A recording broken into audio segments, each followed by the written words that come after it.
నమస్తే, welcome to Rudra TV. Tamil Nadu రాజధాని city Chennai వాసులు ఇప్పుడు విలవిల్లాడుతున్నారు. చేతికి వచ్చిన ఆస్తి పన్ను బిల్లులు చూసి బెంబేలెత్తుతున్నారు. బిల్లు చూస్తే షాక్, చెల్లించాలంటే జేబులు ఖాళీ అవ్వాల్సిందే అన్నట్లుగా పరిస్థితి తయారైంది. అసలు చెన్నై వాసులకు అంతలా పన్నుల భారం ఎందుకు పెరిగింది? ఎవరి బిల్లులు ఎంత పెరిగాయి?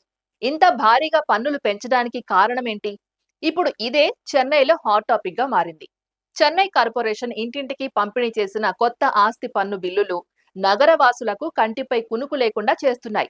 గ్రేటర్ చెన్నై కార్పొరేషన్ పరిధిలోని 15 జోన్లలో ఏకంగా 14 లక్షల మంది ఆస్తి పన్ను చెల్లింపుదారులపై ఈ ప్రభావం పడింది. దీంతో చెన్నై సిటీ వాసులంతా ఇప్పుడు పన్నుల పెంపు గురించే మాట్లాడుకుంటున్నారు. అటూ ఇటూ తిరిగి ఇది సీఎం విజయ్ పన్నుల దెబ్బ, పన్నుల మోత అంటూ చర్చ జరుగుతోంది.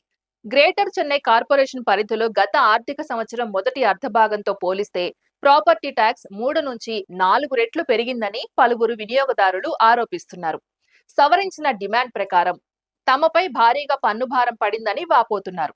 గతంలో ఎంత చెల్లించాం, ఇప్పుడు ఎంత బిల్లు వచ్చింది అని లెక్కలు చూసుకుంటే తేడా చూసి షాక్ అవుతున్నామని చెబుతున్నారు. కొంతమందికైతే పన్ను పెంపు ఏకంగా 100% చేరిందని నివాసులు అంటున్నారు.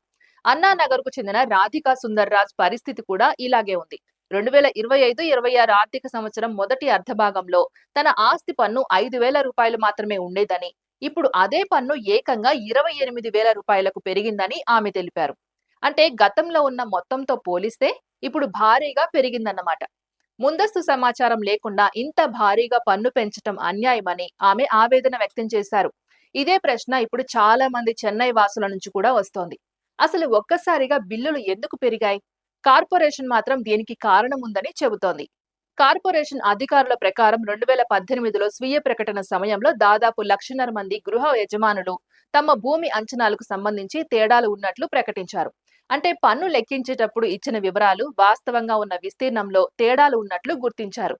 ఆ తర్వాత దాదాపు 3 లక్షల వాణిజ్య, ఇతర భవనాల్లోనూ ఇలాంటి వ్యత్యాసాలు బయటపడినట్లు అధికారులు చెబుతున్నారు.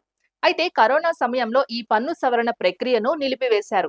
ఇప్పుడు మళ్లీ ఆ ప్రక్రియను ప్రారంభించినట్లు అధికారులు వివరిస్తున్నారు. 2025-26 ఆర్థిక సంవత్సరం రెండో అర్ధభాగం నుంచి కొత్త అంచనా ప్రకారం పన్ను వర్తిస్తుందని చెబుతున్నారు.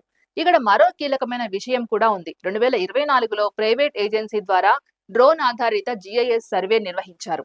ఈ సర్వేలో భవనాల వాస్తవ విస్తీర్ణాన్ని గుర్తించారు. గతంలో ఆస్తి యజమానులు ప్రకటించిన వివరాలతో వాటిని పోల్చి చూశారు.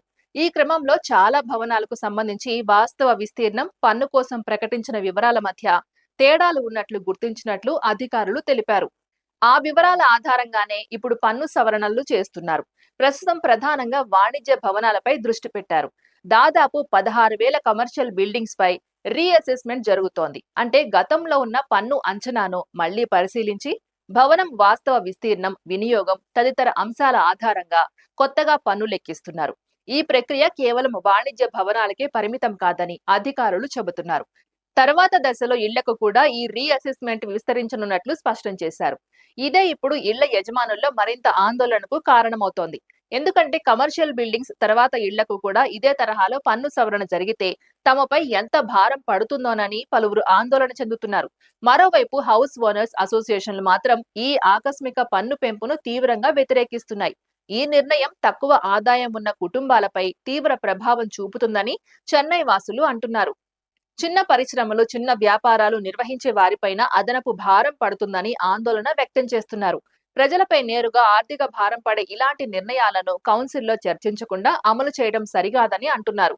అంతేకాదు, ఆస్తి పన్ను పెరిగితే దాని ప్రభావం మరో చోట కూడా కనిపించే అవకాశం ఉందని హెచ్చరించారు. మెట్రో వాటర్ ట్యాక్స్ పై కూడా దీని ప్రభావం పడే అవకాశం ఉందని చెప్పారు. అంటే ఆస్తి పన్ను ఒక్కటే కాదు, దానికి అనుసంధానంగా ఉన్న ఇతర స్థానిక పన్నులు, ఛార్జీలు కూడా పెరిగే పరిస్థితి వస్తే సామాన్య ప్రజలపై మరింత భారం పడే అవకాశం ఉందన్నమాట. ఇప్పటికే నిత్యావసరాల ధరలు, కరెంటు బిల్లులు, ఇంటి అద్దెలు, ఇతర ఖర్చులతో ఇబ్బందులు పడుతున్న కుటుంబాలకు ఈ పన్నుల పెంపు మరింత భారంగా మారుతుందని రెసిడెంట్స్ అసోసియేషన్లు చెబుతున్నాయి. మరోవైపు కార్పొరేషన్ అధికారులు మాత్రం నిబంధనల ప్రకారమే పన్ను సవరణ చేస్తున్నామని చెబుతున్నారు. భవనం వాస్తవ విస్తీర్ణం, గతంలో ప్రకటించిన వివరాల మధ్య తేడా ఉంటే దానికి అనుగుణంగా పన్ను అంచనాను సవరించాల్సి ఉంటుందని వివరిస్తున్నారు. అయితే భారీగా పన్ను పెరిగిన వారికి తమ అభ్యంతరాలను చెప్పుకునే అవకాశం ఉంటుందని కూడా వివరించారు.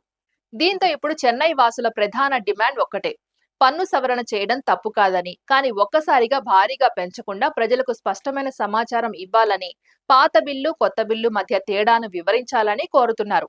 ముఖ్యంగా గతంలో 5,000 రూపాయలుగా ఉన్న పన్ను ఇప్పుడు 28,000 రూపాయలకు చేరడం వంటి ఉదాహరణలు నగరవాసుల్లో ఆందోళన పెంచుతున్నాయి. మరి ఈ పన్నుల మోతపై ప్రభుత్వం, గ్రేటర్ చెన్నై కార్పొరేషన్ ఎలాంటి నిర్ణయం తీసుకుంటుంది?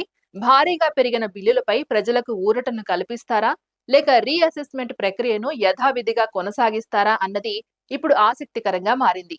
మొత్తానికి చెన్నైలో ప్రస్తుతం ఇళ్ల కంటే ఇళ్లకు వచ్చిన ఆస్తి పన్ను బిల్లుల గురించే ఎక్కువ చర్చ జరుగుతోంది.